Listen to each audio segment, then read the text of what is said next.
Guys, I'm excited to have you guys on Leverage. I have the co-owners, co-founders of Titl.co, Tory Ricalis and Ori Ohayon. And although we just started off the conversation about what is a title and how boring is this, you guys have taken it to another level, and I look forward to getting into it with you. So welcome, guys. Thank you. Thank you for having us. Thank you, Rachel. We appreciate it. I don't want to steal your thunder. I've known Ori for many years through his family, but I had the pleasure of meeting Tori on New Year's. But I don't want to steal your thunder. I want to hear, kind of where you got to, and both of you. Well, Ori, were you born in London? I was born in France. Oh, see, fancier. That's where the stylish accent comes from. But you did spend many years in Toronto, and Tori, you are also Canadian. So how did two guys from Canada, okay, France, end up in Miami running an AI-based blockchain title company? Go on, buddy, you can do it. So, interesting story. Ori and myself first met when Ori had his initial startup. He was doing an event in Miami. I walked into the Temple House, downtown Miami. I saw this young, good-looking guy going around, trying to get things organized. I could tell he was a little stressed out. So I just walked up to him. I said, "Hey, man, what can I do to help?" And he kind of looked at me like I had some ulterior motive or something, or I had three heads.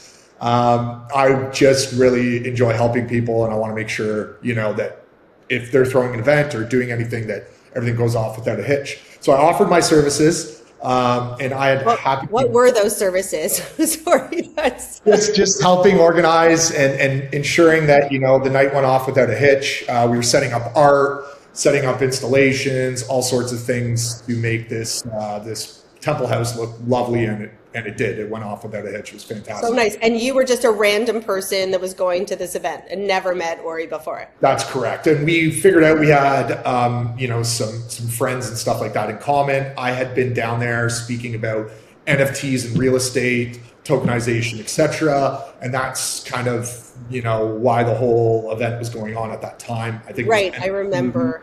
in Miami, if I'm not mistaken. So then Ori and I just hit it off, and we kept in touch over the next 6 months or so. And and Ori can give you his version of the story as well, because maybe differ from mine. Yeah, but basically after the stranger comes up and starts helping me out with the event and like the whole launch of this company, my original concept was I wanted to use blockchain to transfer art, watches, sports memorabilia, and treat it as a way of like authenticating and transferring. And over this friendship, Tori starts asking me, why don't we do this on real estate? And I had no idea where to start. Tori has way more real estate experience than I do. But I said, it should be simple enough from the tech side, but I don't understand the intricacies of the real estate market. Right. So Tori and I ended up starting a company originally called On-Chain Listings, where we wanted to authenticate property listings and then prep them for transfer as quick as we could. As we were building this concept out within probably the first year, we came to the big hurdle of like, how do you actually do the legal transfer? And it's not as simple as a one piece of paper. The real intricacy is the title documents, which take forever. And we said, well, we can't automate anything if this one document literally takes 2 weeks to process. So we reshifted the entire company, rebranded to Titl, and ended up creating a product that automates the entire title production process. So we ended up becoming a data company out of it. Wow. And what was your background in real estate, Tori? What did you bring to the table that was helpful in the process? Yep. So I started my career in actually way back in the day in surveying. So surveying legal properties, understanding the bounds and, the whole nine yards, and then shifted my focus to real estate development and construction management, where I spent 18 years building high-rise hospitals, all sorts of things. So during the whole, development process and gathering different properties, going to the town, reclassifying them from whatever, if they were commercial, industrial, to residential. So I had good knowledge. Even parceling, yeah. Sorry. Yeah. So of parceling properties together and understanding the intricacies and like, okay, this property is zoned for residential, but the other three on this block are zoned for commercial. What needs to be done to do that? How do we rid ourselves of the liens, the taxes, et cetera, et cetera? So due to my, work, I had a really good knowledge of that. Oh, yeah. Yeah. And then Ori, obviously, on the financial side, and then, being at TD and Goldman Sachs and doing some blockchain stuff and some Bitcoin settlement, it was kind of like a match made in heaven for us. And I have a good background in blockchain as well, not to the extent of what Ori previously did, launching his own company and kind of using the blockchain to verify ownership, transfer ownership of real world assets, so to speak. And so we literally just started going through the process. All right, how do we start, or how do we get to where we want to get? And what are the step-by-step processes in order to do so?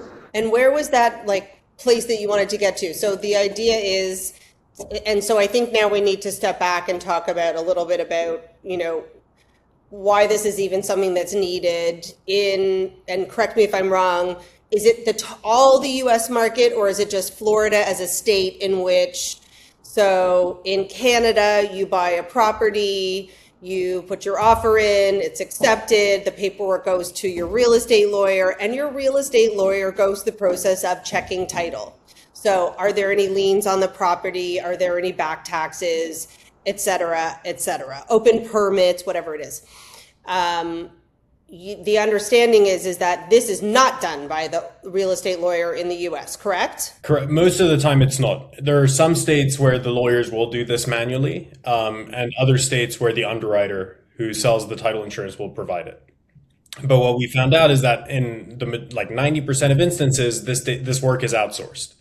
So it's offshored, it's given to people to do manually. And it can take the fastest we've seen is 5 days. The slowest we've seen is a couple weeks. And they'll charge from a few $100 to a couple $1,000 depending on the complexity. And it ends up with you end up with a ton of issues, a ton of errors. They're all relying on completely different data sources. And the main issue we found out is that none of it is live. So all this information is coming from old databases that aren't maintained actively. They're kind of maintained every time there's a transaction, they repopulate it. But there's no centralized place in which they go to. No. So there's in Miami. It's very odd. So in Miami alone, there's 6 databases that we need to essentially go into, retrieve all this information, cross-reference this information, amalgamate this information to ensure that, hey, John Doe, who is looking to, sell his property, everything's clean, clear, from a lien perspective, as you touched on, Rachel, permit perspective, outstanding mortgages, et cetera. So what our, overall vision is to create a unified digital land registry within the United States, because it's so fragmented right now. And again, as Ori mentioned, there's different states. There's lawyer states where the lawyer does the work, or there's Florida where essentially, a lawyer still does the work, but you basically send it to an insurance underwriter. The underwriter then reviews it after the lawyer indemnifies it, then signs off on it.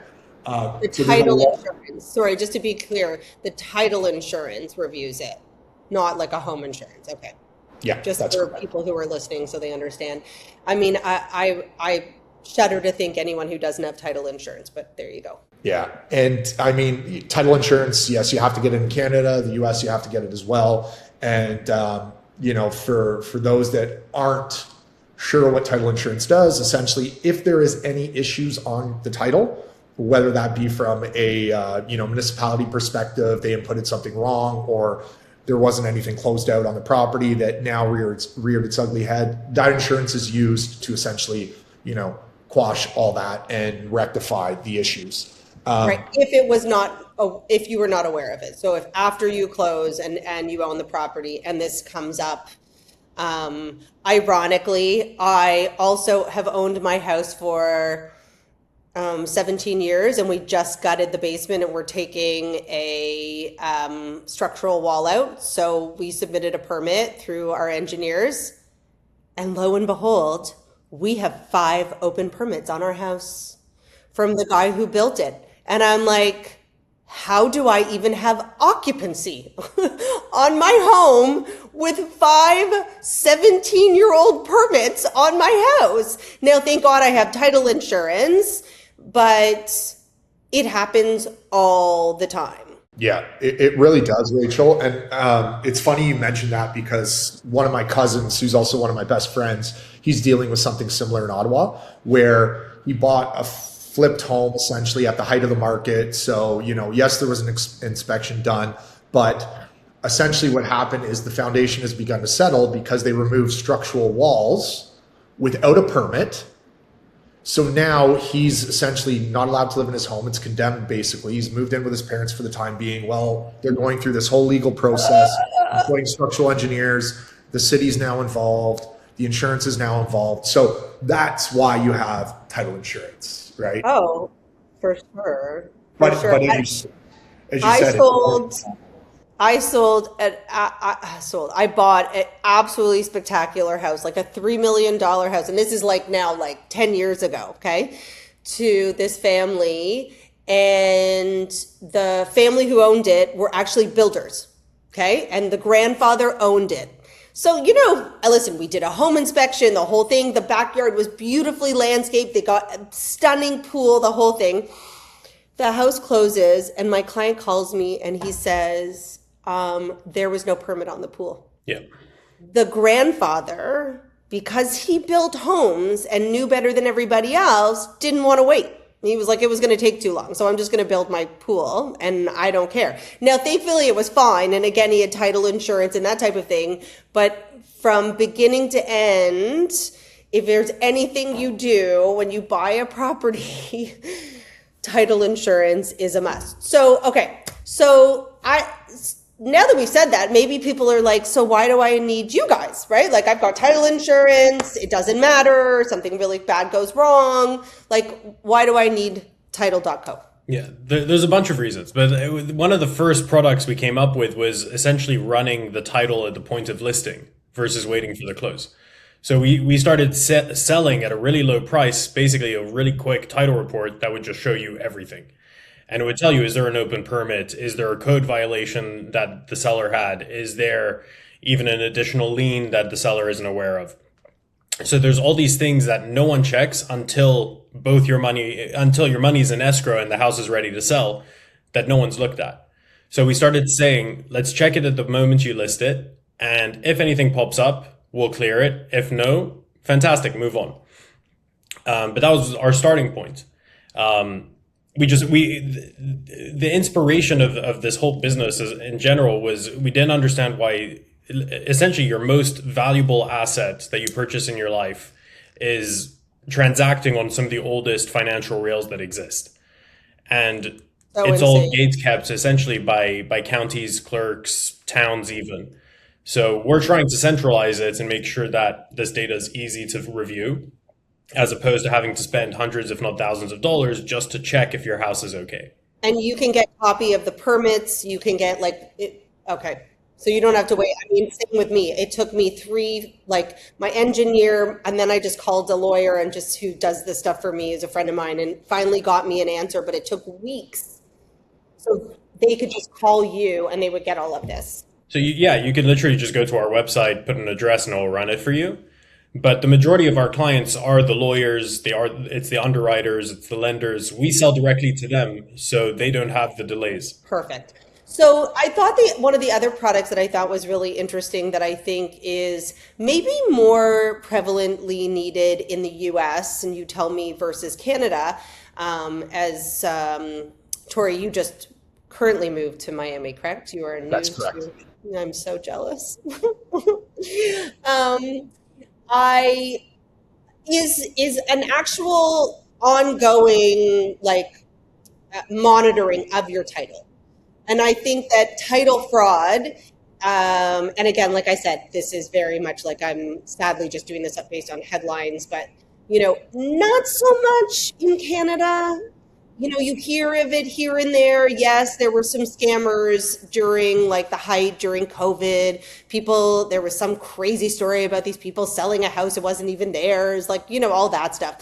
But is it more prevalent in the US? Like, I think that this is something that probably people should be keeping an eye on. And if it's not so expensive, maybe an add-on even to like this whole idea of title insurance and protecting your property. What are you guys seeing? How in demand is that for you in the US? So we're in Florida, and it's known as a sunny place for shady people. So Florida is the scammer capital of North America. Really?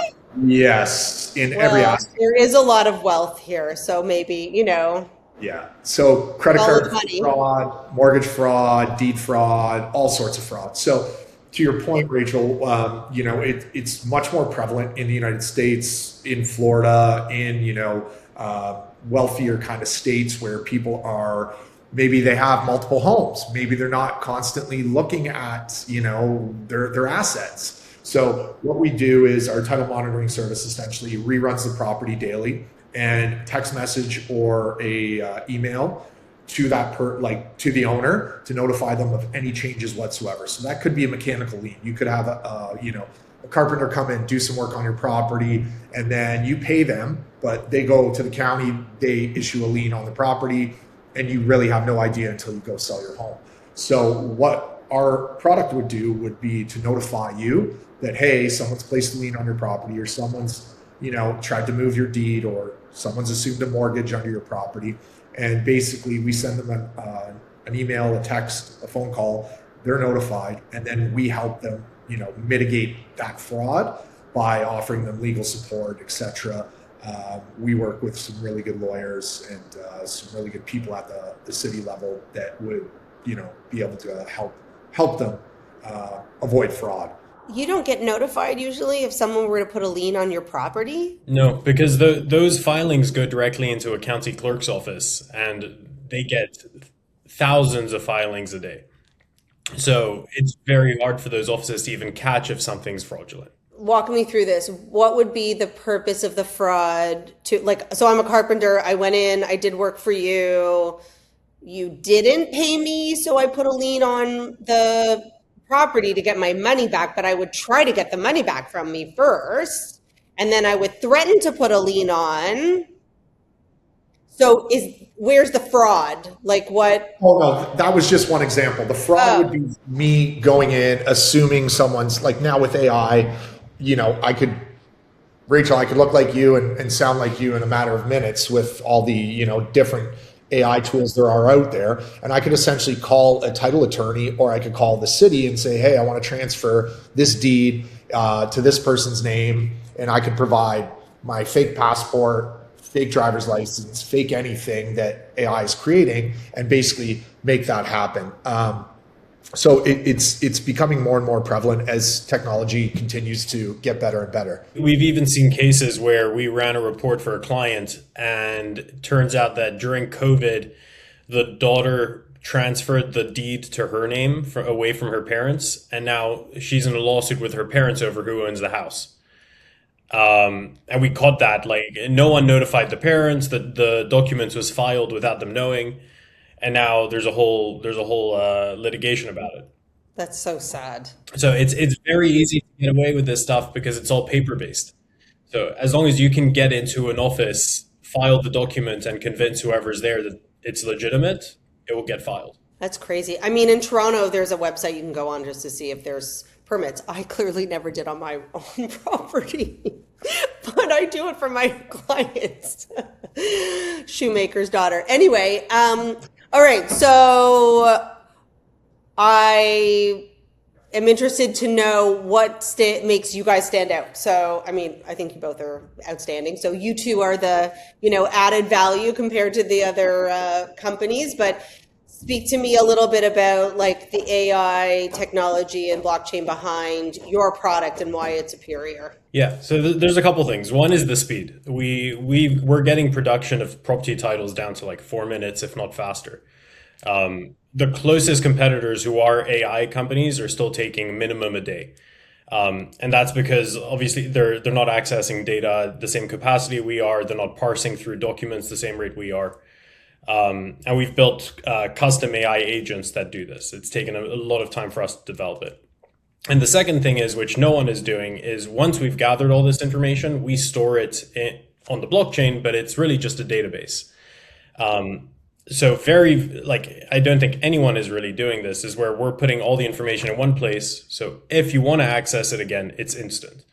So what we're creating a centralized database for the entire US land registry over time. That's the big play with this company, is that it creates a solution that's uniform for everyone as opposed to by town. Wow. And just because I come from such a bureaucratic socialist country, that was my nice way of putting it. No one in the US cares that you guys are creating your own central database that doesn't, like, not being overseen by a government authority at all? No, So we're not. Go on, sorry. Oh, no, sorry, Ori. I was just going to mention. So right now, what a lot of companies do is they have title plants. So title plants are essentially a database that they've created over a number of years, and they have no government interaction whatsoever. And it's just information that they've, maintained. But as Ori mentioned previously to this, it's kind of like there's still PDFs. It's a very old school database. It's still very fragmented, where we are putting it all on the blockchain. You're able to search by folio number, by address, by last, first name. And then not only that, what we're doing is we're putting the titles on the blockchain, the property information on the blockchain after it's been insured by a title insurance underwriter, thus making it a source of truth. Because that insurance underwriter has now stated, hey, guess what? This data is clean. We're literally taking an insurance policy out on this property. We're giving it to that client. And now, that's where we're taking the data. So there's a couple companies that basically just take random pieces of data or random property data. And what we've learned is the property appraisers, the tax assessors, the way that they input their data is it's on the summary page, it's not clean, it's very difficult. And so you have to read the source document, but quite often these people aren't reading the source document. So we go through all that. We ensure and understand that this is the proper document. And then, as I mentioned previously, we get it insured. That becomes a source of truth. And it's clean data, essentially. Not garbage in, garbage out. It's clean stuff in, clean stuff out. Source of truth. So you're delivering a one-stop shop of basically a beginning to end full circle picture of a property. I mean, having said that, I would also think that based on the lawyers that I work with constantly and all of the information that the clerks have to pull, I'm sure that there is a market in Canada for it as well, even though the lawyers do it across Canada. Not that you want to do any business in Canada. There's no future there, but not to get political. Anyway, guys, I thank you very much for your time. I'm sorry we couldn't do it in person, but I would love to come and check out the office soon. Congrats on the office. And I look forward to following along and watching your success. Thank you so much. Thank you, Rachel. We appreciate it.